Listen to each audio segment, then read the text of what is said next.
All right, welcome to The Explainer. Today, we are diving deep, going behind the scenes of, well, your dinner plate. We're going to uncover this massive, hidden industry, agricultural inputs. You can think of it as the unseen engine that powers our entire food supply. And today, we're going to pop the hood and take a look. You know, when you think about farming, what comes to mind? Probably these huge fields of golden wheat, right? Or rows and rows of vegetables just waiting to be harvested. But here's the thing. That's the end of the story. The real question is, what does it take to even get to that point? What really has to happen before a single seed even goes into the ground? So farm marketing really has two sides to it. You've got output marketing. That's all about selling what the farm grows. You know, the food, the milk, all that stuff. But what we're talking about today is input marketing. That's selling everything a farm needs to even get started. So if the harvest is the shiny final product, the inputs, well, they're the engine that makes the whole thing run. Okay, so let's get into our first section, farming's unseen engine. And believe me, the stakes for getting this right are incredibly high. For a farmer, picking the right inputs isn't just another business decision.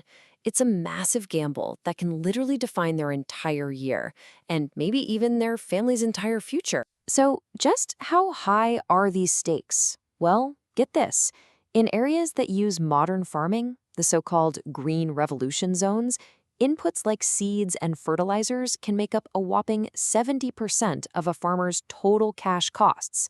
Just let that sink in for a second. That means for every dollar a farmer has, 70 cents of it is already spent before a single seed has even hit the dirt. That's a huge risk. All right, that brings us to our next big idea, the spark of potential. So how does a new idea, let's say a game-changing seed or a brand new fertilizer, actually make it from a science lab into a farmer's field? It takes a lot more than just a great invention. It has to survive a very, very specific journey. And that journey, you can really think of it as a 4-stage gauntlet that any new product has to run. Okay, so first, does the science even work? We call that agronomic potential. Second, does it actually make money for the farmer? That's its agroeconomic potential. Third, do farmers actually want to buy it? That's what we call effective demand. And finally, the last hurdle, can they physically get their hands on it?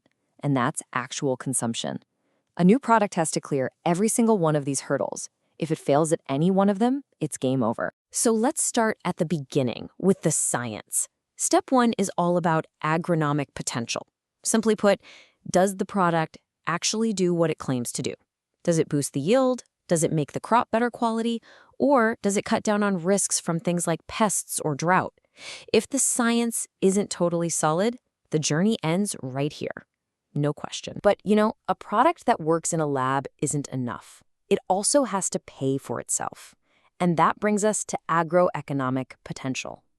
The value a farmer gets from using the input, say from a bigger, better harvest, has to be significantly higher than what it costs them.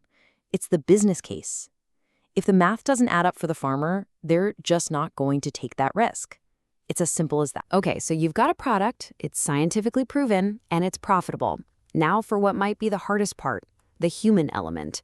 How in the world do you convince a farmer to bet their entire livelihood on your new thing?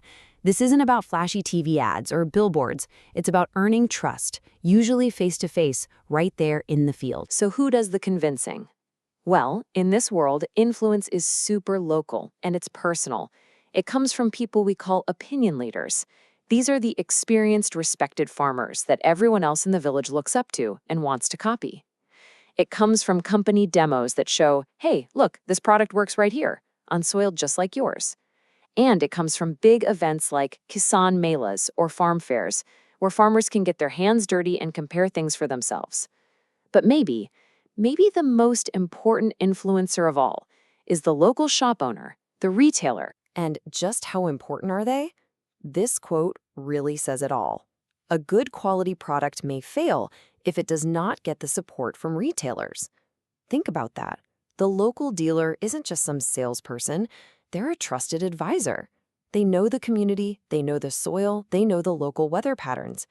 Their recommendation can literally make or break a product's success. All right, next stop, the journey to the field. Let's say you've done everything right. You've got a fantastic product, and farmers are actually asking for it. Now you hit the final massive hurdle, distribution. How do you physically get your product from a factory into the hands of millions of farmers, many of them in really remote, hard-to-reach places? Honestly, it's a logistical nightmare. Let's take fertilizer distribution as a perfect example. What you're seeing here is that the private sector is absolutely dominant.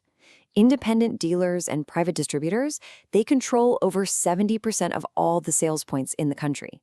Now, the cooperative system is still there, it's important, but it handles less than 30%, and that share has actually been shrinking. So you might be asking, why is the co-op channel struggling so much? Well, it boils down to a few key issues. First, the profit margins are really low. It's also expensive to operate these systems. And frankly, they have a hard time competing with the more agile, aggressive private dealers. It all reinforces just how critical that private network is for getting products to that last mile farm. Okay, our final section here, the future of farm inputs. To really see how this whole system works, from potential to purchase, let's look at a real-world market.